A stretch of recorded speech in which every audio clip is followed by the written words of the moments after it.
Pilkada Madinah menjadi viral karena masih berlanjut ke tahap Assalamualaikum pembuktian. warahmatullahi wabarakatuh. Salam sejahtera untuk kita semua, terutama untuk masyarakat Mandailing Natal yang tercinta. Akhirnya hari ini di tanggal 5 Februari 2025, Mahkamah Konstitusi memutuskan bahwa sengketa Pilkada Kabupaten Mandailing Natal masuk pada tahap pembuktian. Tentu tidak seperti sengketa-sengketa lainnya yang di stop atau ditolak oleh Mahkamah Konstitusi. Untuk hari ini bersama 6 pasangan atau sengketa yang lain diajukan atau dilanjutkan lagi oleh Mahkamah Konstitusi untuk tahap pembuktian. Inilah sebenarnya benteng terakhir pengadilan di tanah air, yaitu adanya Mahkamah Konstitusi yang selama ini sudah terbukti memberikan putusan-putusan yang membuat masyarakat tidak lagi harus menyangkal atau menolak putusan-putusan tersebut. Khusus Mandailing Natal juga sudah beberapa kali pilkadanya sampai pada tahapan-tahapan dan yang memutuskan akhirnya siapa yang menang, siapa yang berhak memimpin Mandailing Natal adalah Mahkamah Konstitusi. Kalau boleh mengomentari sedikit, ada beberapa hal yang harus kita cermati dari perjalanan pilkada di Kabupaten Mandailing Natal.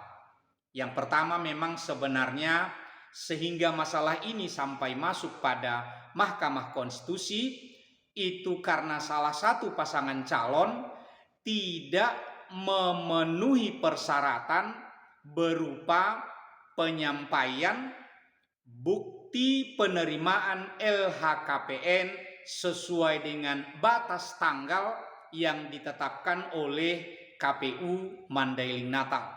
Malah yang diserahkan oleh salah satu pasangan calon itu justru bukti penerimaan LHKPN di tahun 2021 di saat sang calon masih sebagai pejabat negara.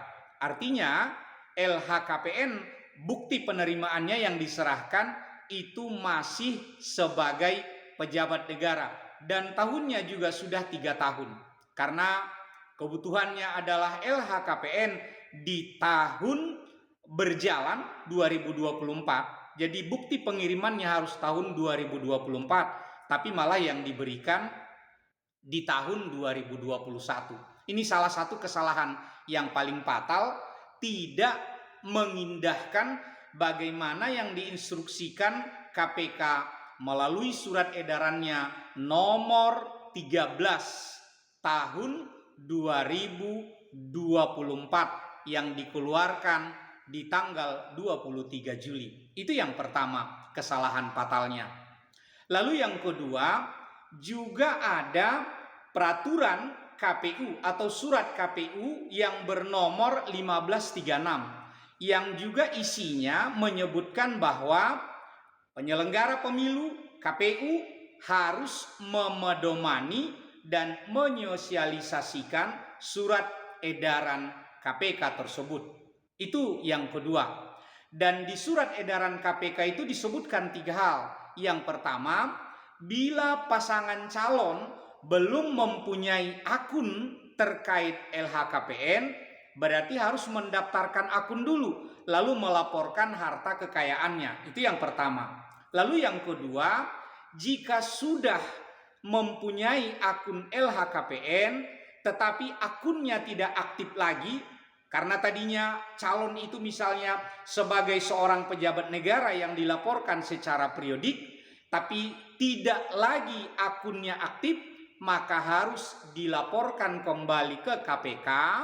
Kemudian nanti KPK akan memverifikasi seluruh harta kekayaannya sebagaimana yang dilaporkan.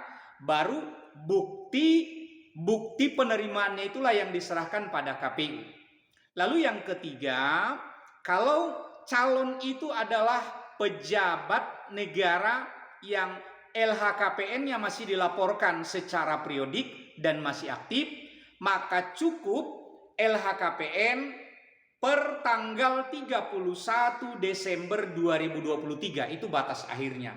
Nah, 3 hal ini yang menjadi dasar acuan pada surat edaran nomor 13 KPK tersebut.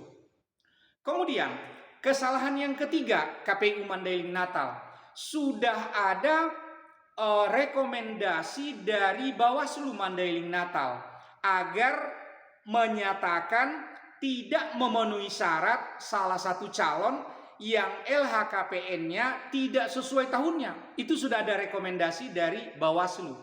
Tapi KPU mengabaikan rekomendasi dari Bawaslu tersebut. Kemudian yang berikutnya, memang sebenarnya LHKPN 2024 itu sudah dilaporkan, sudah diserahkan, tetapi penyerahannya sudah melewati batas tanggal yang ditentukan. Ya tentu salah satu syaratnya kan harus sesuai tanggal. Kita menyampaikan sengketa atau mendaftarkan sengketa ke KPK pun ada, ke MK maksud saya, itu juga ada tanggal batasnya. Bila lewat tanggal ya tidak diterima. Ya begitu juga hal-hal yang lain. Kita ingin menjadi pemakalah pada seminar-seminar tertentu pun ada batas pengiriman makalahnya. Kalau sudah lewat ya itu sudah tidak diterima lagi. Jadi batas tanggal itu juga menjadi perhatian umum. Itu yang harus kita perhatikan. Kemudian lainnya, kebetulan memang detik-detik permasalahan LHKPN ini kurang dari seminggu lagi pelaksanaan pilkada di Mandailing Natal. Mungkin banyak pertimbangan. KPU tetap pura-pura tutup mata dengan rekomendasi Bawaslu itu, bisa dimaklumi mungkin karena khawatir surat suara sudah dicetak, takut terjadi chaos di Mandailing Natal dan sebagainya, karena tidak kurang dari 5 hari lagi pencoblosan. Sehingga dengan muka tembok nantilah dipikirkan, biarlah bersaing di MK, tetap saja mereka mengabaikan rekomendasi Bawaslu Mandailing Natal. Mungkin itu saja. Meskipun kita melihat pada sidang DKPP, terlihat sekali teman-teman KPU Mandailing Natal sebenarnya tidak paham, memahami aturan-aturan, ketentuan-ketentuan, regulasi-regulasi yang ada. Ini yang kita sayangkan, yang tidak dimiliki oleh teman-teman di KPU Mandailing Natal. Akhirnya DKPP memberikan sanksi. Nah, inilah yang perlu terang benderang untuk kita semua. Mudah-mudahan nanti akan ada perkembangan-perkembangan lain pada sidang-sidang lanjutan. Dan kita selalu ingat, ada gium yang dipegang oleh teman-teman di advokasi, di pengadilan. Apa itu? Hakim adalah wakil Tuhan di dunia. Maka kita berharap para hakim-hakim di MK menjadi wakil Tuhan di bumi ini, terutama di bumi Gordang Sambilan. Tetap semangat teman-teman semua.